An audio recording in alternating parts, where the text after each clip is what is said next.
Exodus goes on. I'll make my own decisions. What a stupid thing to say. Lord, I need you every day.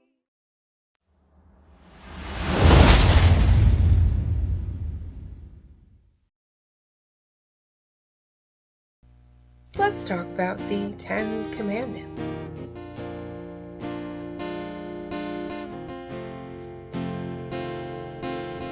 Exodus goes on. Do not bow in worship to them, and do not serve them, for I, the Lord your God, am a jealous God. We don't have to make a chiseled stone god or a carved wooden god or any other actual item to worship it. Heart posture, however, towards something or someone can be worship.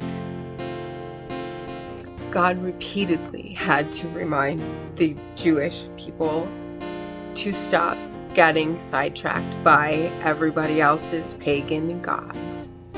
Repeatedly. He says it over and over throughout Deuteronomy and Exodus. And just to name a handful of others, he says it here. And here. And here. Oh, and here. And here. And here. Oh, and here. Like I said, that's only a handful of times that I told you about. I could go on and on and on and on with how many times God has had to warn his people to stop bowing down to idols. Humans will worship someone or something. It's written into our programming. Nowadays, we just don't take the time to make the actual image. It's whatever steals our thoughts and our time. Bible Hub's Topical Bible says this of worship. The principal Old Testament word is shakha, depress, bow down, prostrate. Hithophel, as in Exodus 4:31, bowed their heads and worshipped. So in 94 other places. The context determines more or less clearly whether the physical act of the volitional and emotional idea is intended. The word is applied to acts of reverence to human superiors as well as supernatural.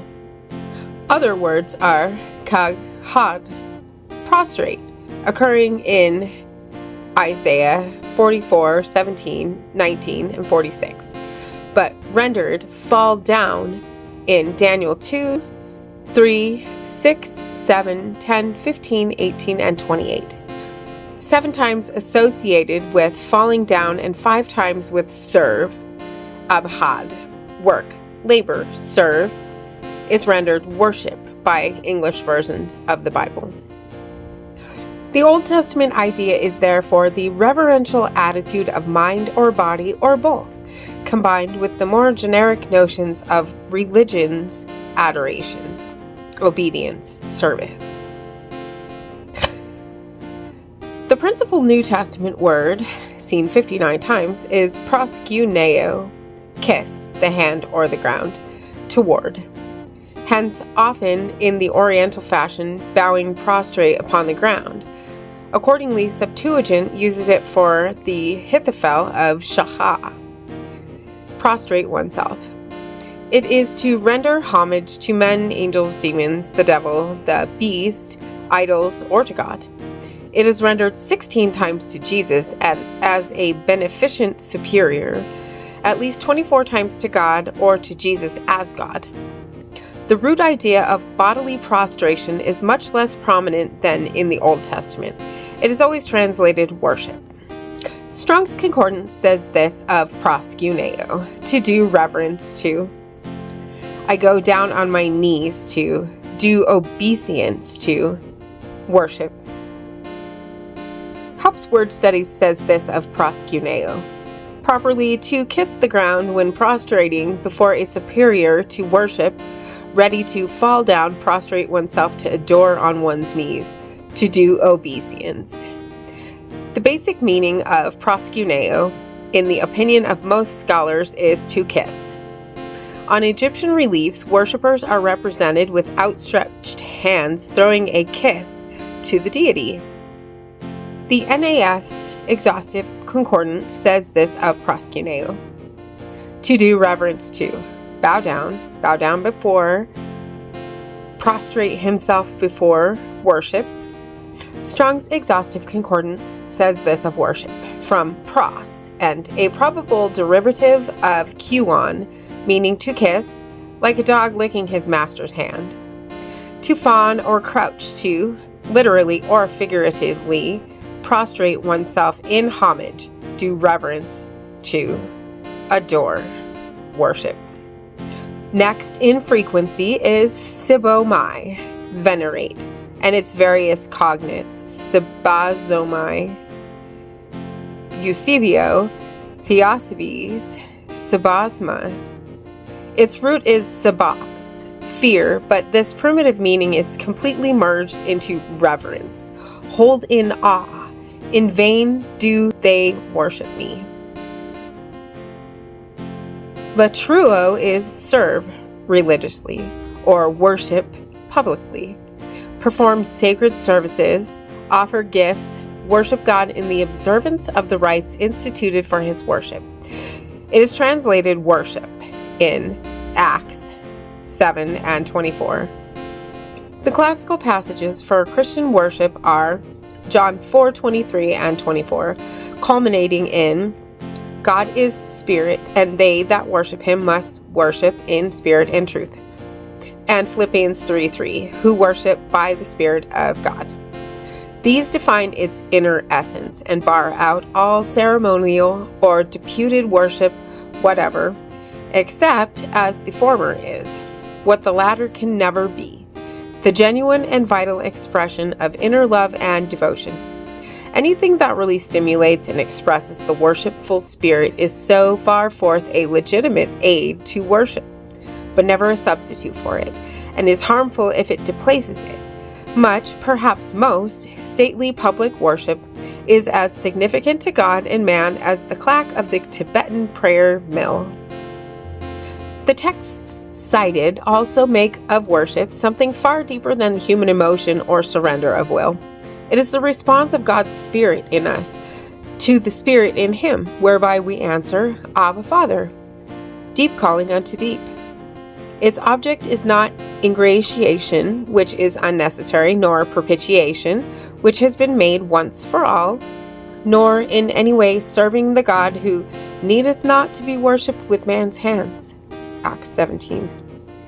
But it is the loving attempt to pay our unpayable debt of love, the expression of devoted hearts, rendering as bullocks the offering of our lips. See Hosea 14. For detail, it is not a physical act or material offering, but an attitude of mind. The sacrifices of God are a broken spirit, sacrifices of praise with which God is well pleased, not the service of form in an outward sanctuary, the presentation of slain animals, but the service of love in a life. Present your bodies a living sacrifice, not material sacrifices, but spiritual, your rational service. Not the service about an altar of stone or wood, but about the sanctuary of human life and need. For this is true religion, service, worship. To visit the fatherless and widows in their affliction. Not the splendor of shining robes or the sounding music of trumpets or organs, but the worshiping glory of holy lives in real fact, hallowing thy name, and keeping oneself unspotted from the world.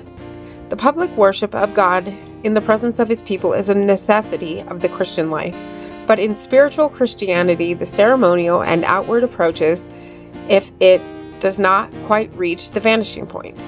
If you don't know what propitiation is, then make sure to check out the video from a couple of weeks ago. I'll put the link in the description.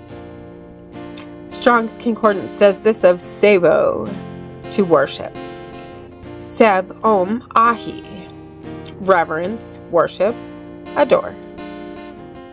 And Helps Word Studies says this of sebomai, properly personally esteem, to hold something, someone, in high respect, showing the reverence or awe, veneration, of someone who is devout.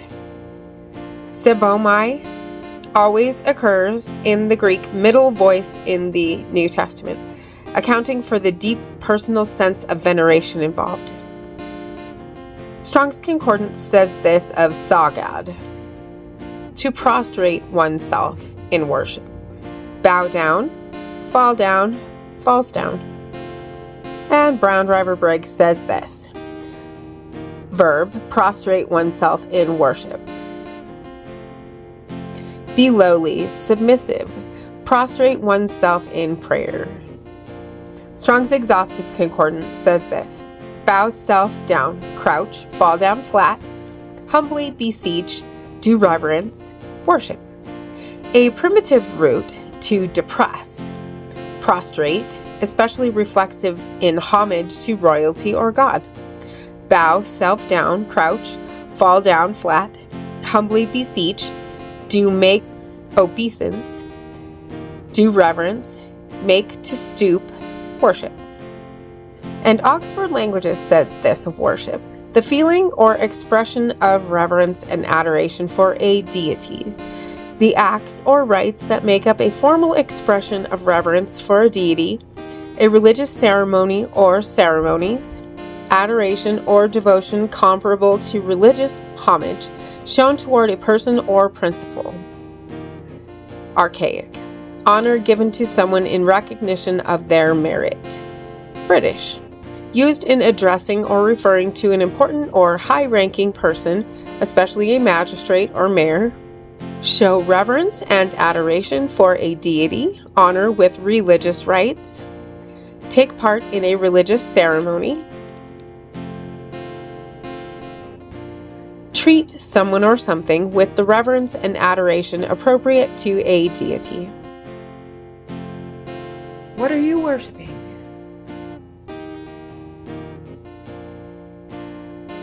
Are you bowing down to a god of your own making? Let's all do a self-check.